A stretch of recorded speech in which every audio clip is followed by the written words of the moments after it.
What's going on, guys? Welcome to your second stimulus check update, stimulus package update, and stimulus negotiation news report for Tuesday, December 1st. Yes, we are finally in December, and there is still no additional stimulus for the American people. Well, that all could change this week. You saw the title, you know what this is about. We could potentially see new stimulus this week. It could be tied to the government spending bill, or it could be a completely separate stimulus proposal, completely new bill. And I'm going to address that in today's video. Yesterday, if you didn't get a chance to go and watch that video, I actually did 3 videos yesterday. There was a bunch of stuff that came out yesterday. I did 3 videos. I will link to each one of those down in the description box below. So make sure you go and check those out after you watch this video. But yesterday, in the first video that I did, I talked about, actually it was the second video that I did, I talked about a group of lawmakers that talked over Thanksgiving break about coming up with a new stimulus proposal and a bipartisan stimulus agreement. Now, this group is made up of 9 senators, both Democrats and Republicans. This group hopes that putting a package together will ultimately come to some type of agreement from our leaders.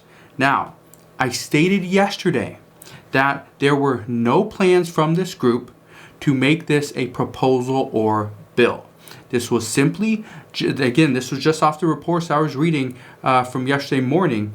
The report was that this was just a discussion to try to get the leaders back at the negotiation table.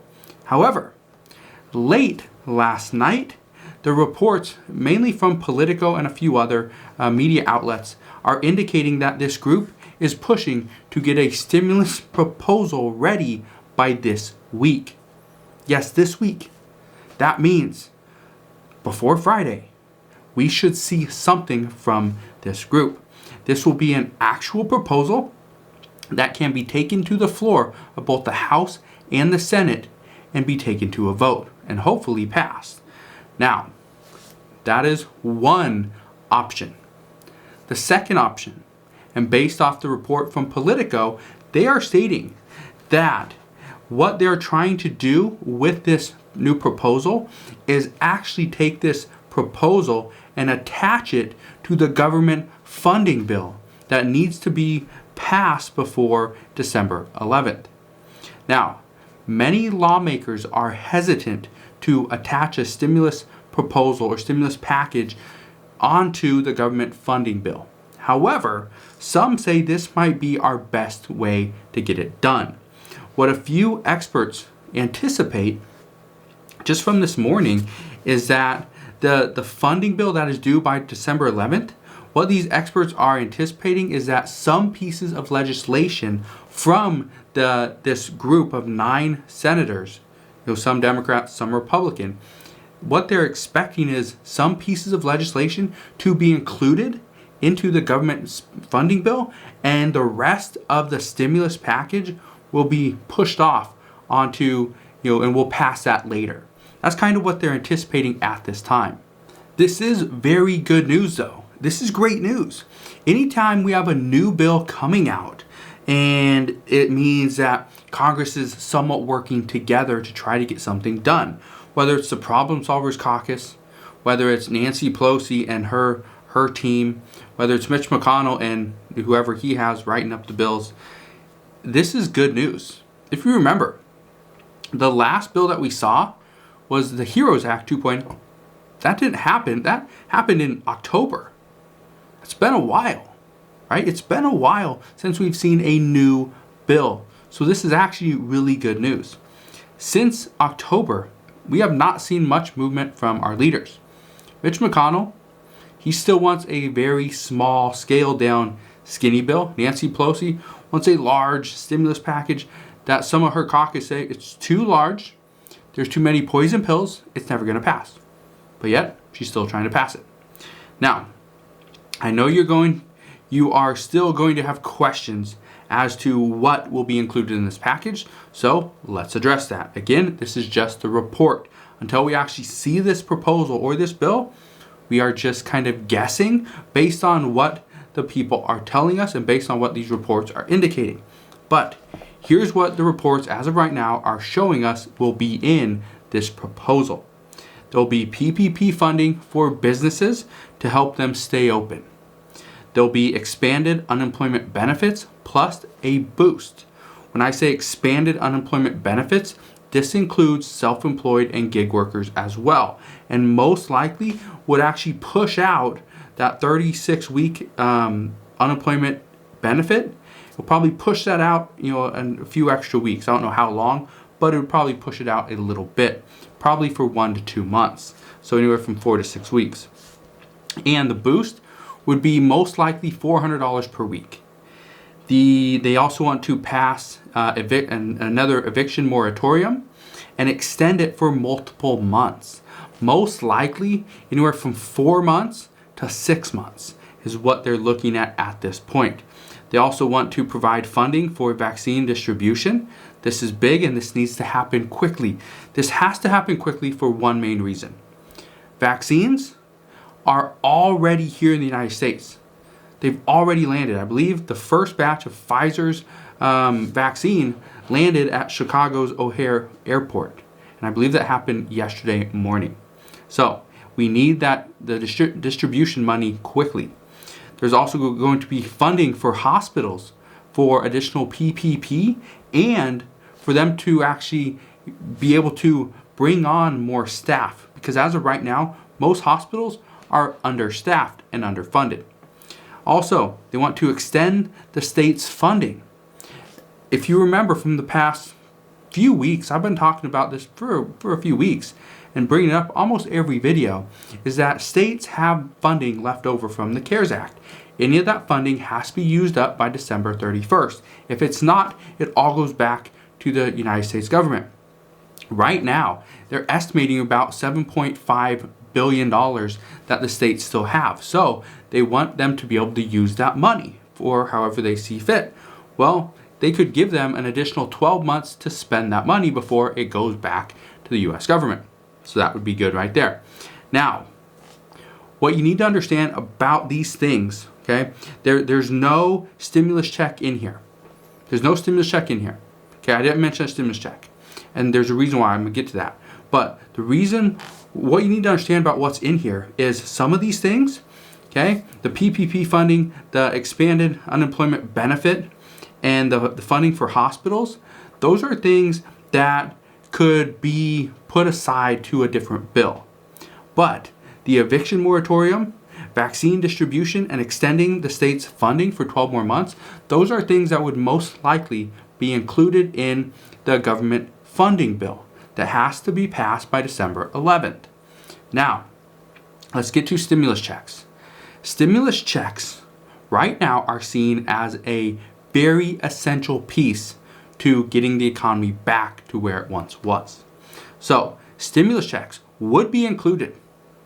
Like I said, stimulus checks would be included in this bipartisan proposal that is supposed to come out this week. And based on the reports that I've read this morning, they will be for $1,200 for filers, $1,200 for their spouse, $500 for all dependents. Okay, that's where we're at right now. Those numbers have not changed much. Those numbers have pretty much stayed consistent at those numbers for months. That's what they're going to be. Now, what I really like about the reports that came out yesterday is that they were followed up by statements from Congress, from our lawmakers. First, we have Senate Minority Leader Chuck Schumer, and he stated, "We need a true bipartisan bill, not this is our bill, take it or leave it, that can bring us together." And this is what I've been saying for a while, is both Republicans and Democrats, Nancy Pelosi and Mitch McConnell, are posturing for the Georgia Senate runoff. And what they're doing is Mitch McConnell is not going to pass Nancy Pelosi's stimulus package because it's going to show that Republicans were weak and vice versa. Mark Warner, a Democrat from Virginia, He said it would be stupidity on steroids if Congress didn't act before the holidays. And I completely agree. He also went on to state, both sides are going to have to compromise. The Democrats aren't going to get what they want with their $2 trillion plan, and clearly the so-called skinny plan that Leader McConnell put out is not nearly enough to provide a bridge. Remember, Mark Warner is a Democrat, and he just said Democrats aren't going to get what they want with their $2 trillion plan. So he's pretty much stating that they know they will not get this passed. They will not get it. So why keep pushing for it? Then we got Senate Majority Leader Mitch McConnell. He said, there's no reason, none, why we should not deliver another major pandemic relief package. Now, I don't want to get your hopes up, and I didn't mean to get your hopes up just to see them come crashing back down. But I want to be real with you and explain where stimulus negotiations stand. That's why I try to give you all the facts, okay? Just trying to give you the facts. Every once in a while, I throw in my opinion. Hopefully you like it. If not, sorry, I'll try to do better. But right now, many lawmakers don't anticipate Nancy Pelosi will want a stimulus package to pass until after January 5th. That is when the Georgia Senate runoff election actually is. She held out for months. This is what reports are saying. She held out for months in anticipation that Democrats would win back the Senate on November 3rd.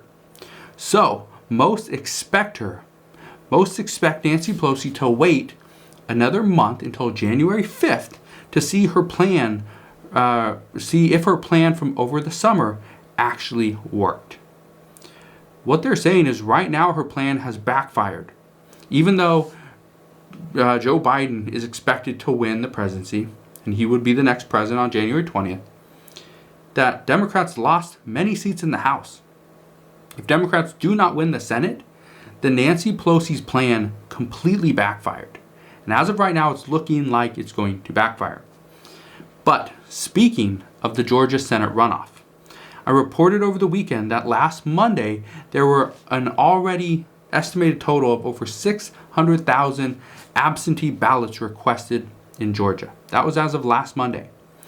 Yesterday, the reports indicate that 940,000 ballots have been requested so far.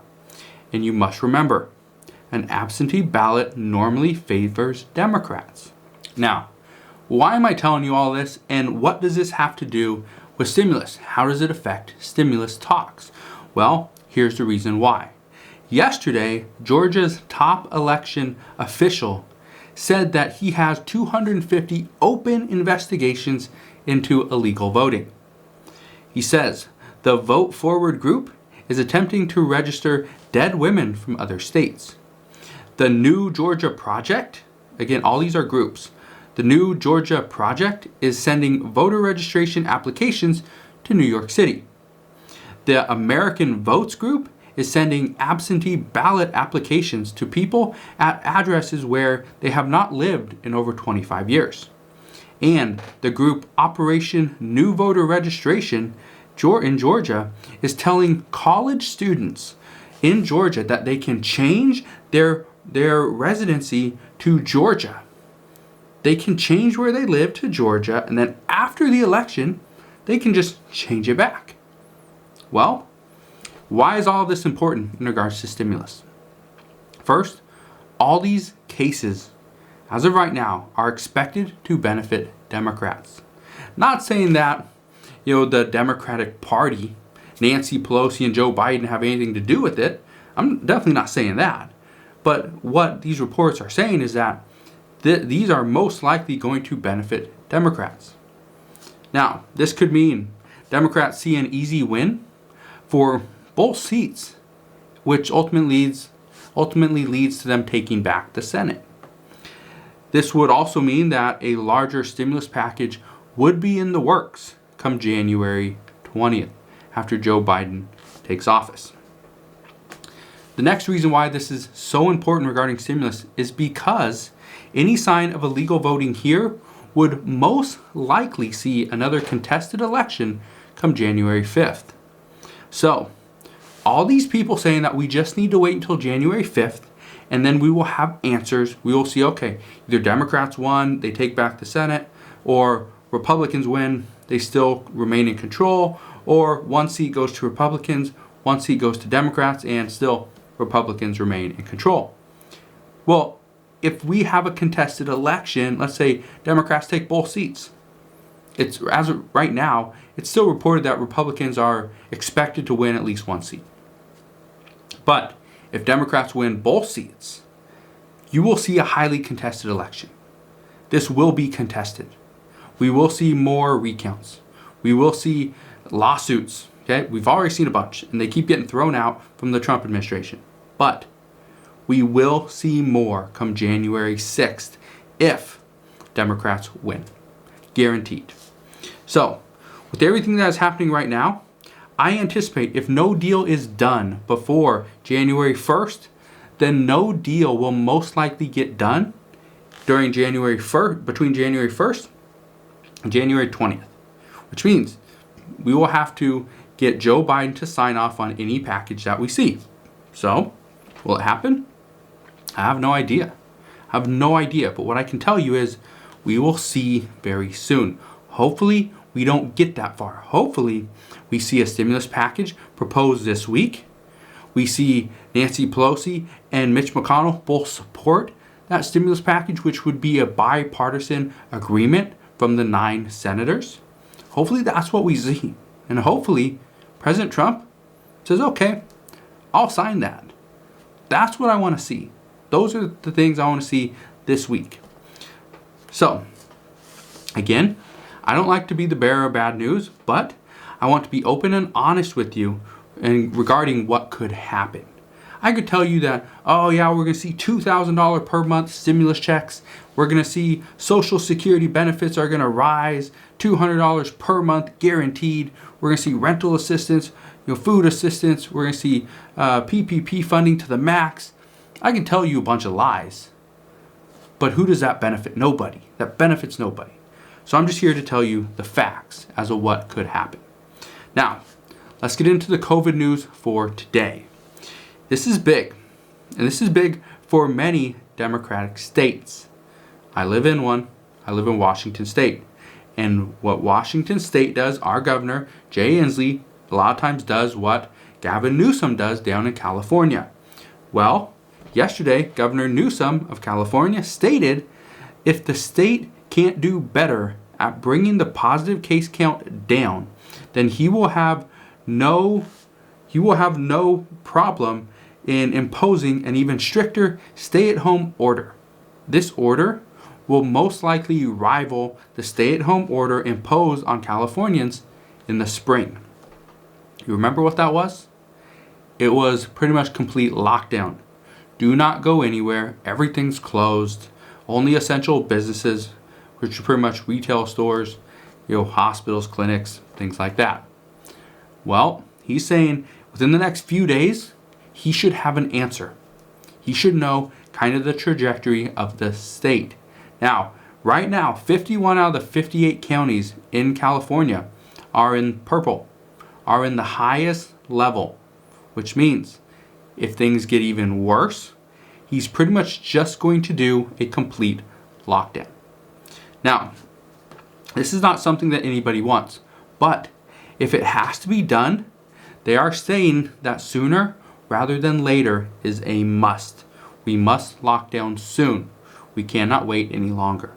And many states are kind of going about this the same way, that they'd rather lock down now than wait a few more months or a few more weeks and lock down around Christmas when everyone is wanting to go travel and go spend time with their loved ones and do all this stuff.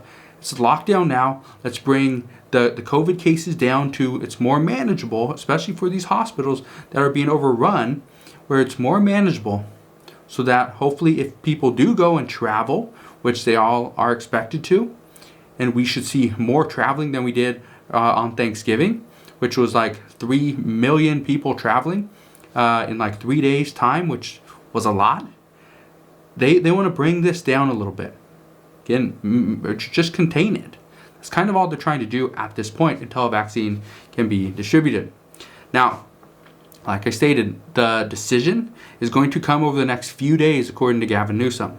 He did say that the state, and this is good news, the state will be receiving 327,000 vaccines as early as mid-December, so in the next couple of weeks. So that could be really good. That could help out a lot of people. Also, COVID-related news, in Washington state that I live in, there's a new exposure notification app that you can get on your smartphone. And the app just tells you if you've been in close contact with somebody that tested positive for COVID-19. And to answer your question, because I know a lot of people are asked this, aren't you worried that the government's just going to track you? Well, anytime you carry around a phone, the government can track you, okay? Facebook can track you. Google can track you. Don't believe it? Just look into it. They will track you, okay? I can tell you, I know this, okay? I can tell you this right now because when I run ads on Facebook, I can target people that, let's say you spend money on your credit card, I can target you. Let's say you're a certain age, I can target you.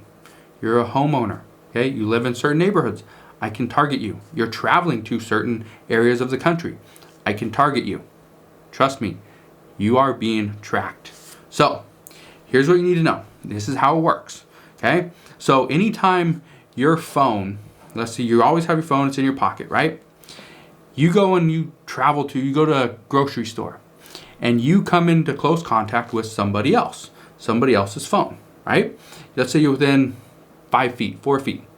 Well, the application, the COVID exposure notification, that will then go and notify you. I think it runs this application 4 times per day, and after you've been exposed, it will notify that you or that person that was exposed that, okay, you were exposed, you could potentially be exposed today, so you should go and get tested. That's all it's asking. Now, how do they know if you were exposed? How do they know if you tested positive? There's a button on there that lets you know, okay, I need to go and put in my results. I got tested, I was positive, so I click the button, put in my positive results, and then anytime my phone gets in close contact with somebody else's phone, then they would get that notification. Now, I've been saying for months, this is something that needed to happen. Everyone has a smartphone, or most people do, so put it on your phones. Makes it so simple. Washington State just did that the other day, so that is good. Yes, I do have it on my phone. I'm not worried about being tracked. I don't really care about that. There's so many ways that the government can track us anyway, so no big deal. Now, let's address the actual COVID numbers for yesterday. The United States reported 167,756 new COVID cases yesterday. That number is actually down a little bit, so that's good news. We did see 1,265 deaths yesterday as well. What you need to understand is Monday normally has lower numbers, and we usually see higher numbers come Wednesday, Thursday, and Friday, and even Saturday. And then obviously being that we just got done with Thanksgiving, the numbers were a little bit lower as well. This is good news, but like I said, Mondays are usually lower number days. Experts do warn that we could easily surpass 250,000 cases in one single day within the next 2 weeks, and possibly see an upwards of 2,000 deaths per day average over the next couple weeks. So that is what we know right now regarding stimulus and COVID. As always, as I know more, I will continue to share more. Just want to thank you guys for watching today's video. Consider subscribing so I continue to keep you updated on everything that's going on, and I'll see you guys on the next one.